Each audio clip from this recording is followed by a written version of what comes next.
শাসন করেছেন। আমরা তাদের অনেক সিনিয়র নেতৃবৃন্দ যারা দুনিয়াতে এখন নেই, সেই সমস্ত বাগা বাগা নেতৃত্বদের বক্তব্য শুনেছি, কথা শুনেছি, ওয়াদা প্রতিশ্রুতি আমরা পেয়েছিলাম। কারো দ্বারাই বৈষম্য মুক্ত, দুর্নীতি মুক্ত একটি উন্নত সমৃদ্ধ বেকার বাংলাদেশ উপহার দেওয়া সম্ভব হয়নি। বরং যেটা হয়েছে, তাদের সময়ে দুর্নীতি বারবার, দুর্নীতির কারণে বাংলাদেশ লজ্জিত হতে হয়েছে পৃথিবীর বুকে, এবং একটি অন্যায় সংস্কৃতি চালু হয়েছে। দেশ থেকে টাকা পয়সা চুরি করে বিদেশে নিয়ে বাড়ি গাড়ি বানানো।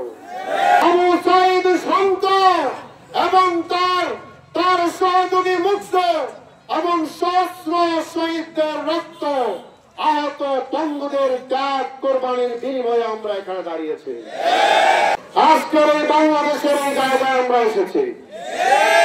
আজকের এই জায়গায় দাঁড়িয়ে সহস্র কণ্ঠে আমরা যে তাকবীরের ধ্বনি দিয়েছি, সেজন্য আমাদেরকে শাপলা চত্বরের শহীদদেরকে রক্ত দিয়ে হয়েছে।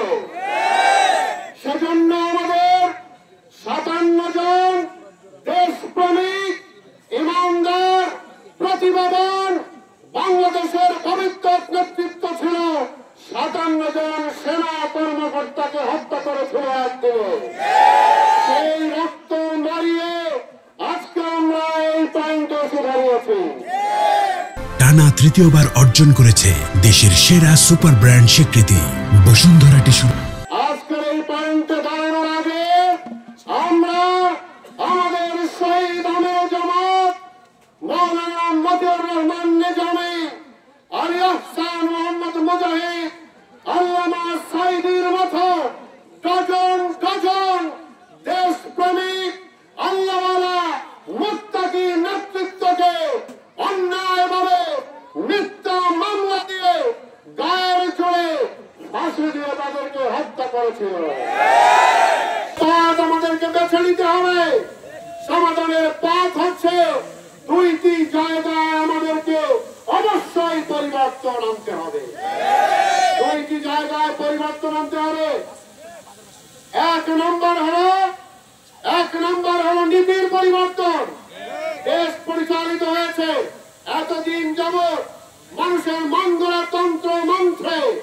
এই তন্ত্র মন্ত্রে পরিচালিত শাসনতন্ত্রে কোন জবাবদিহিতা নেই, আখিরাতের কোন অনুমতি নেই, আল্লাহর কাছে জবাবদিহিতার কোন অনুমতি নেই।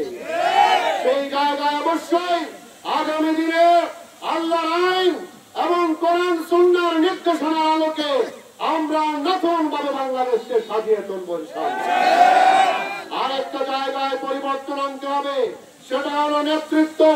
তথাকথিত নেতৃত্ব আজকের বাংলাদেশের চাহিদা পূরণ করতে পারছে না, তারা দুর্নীতি করে নিজেদের পেট বড় করছে। সেই জায়গায় আমরা সৎ, যোগ্য, দক্ষ, ক্ষুধাবীর নেতৃত্ব আমরা প্রতিষ্ঠা করতে চাই।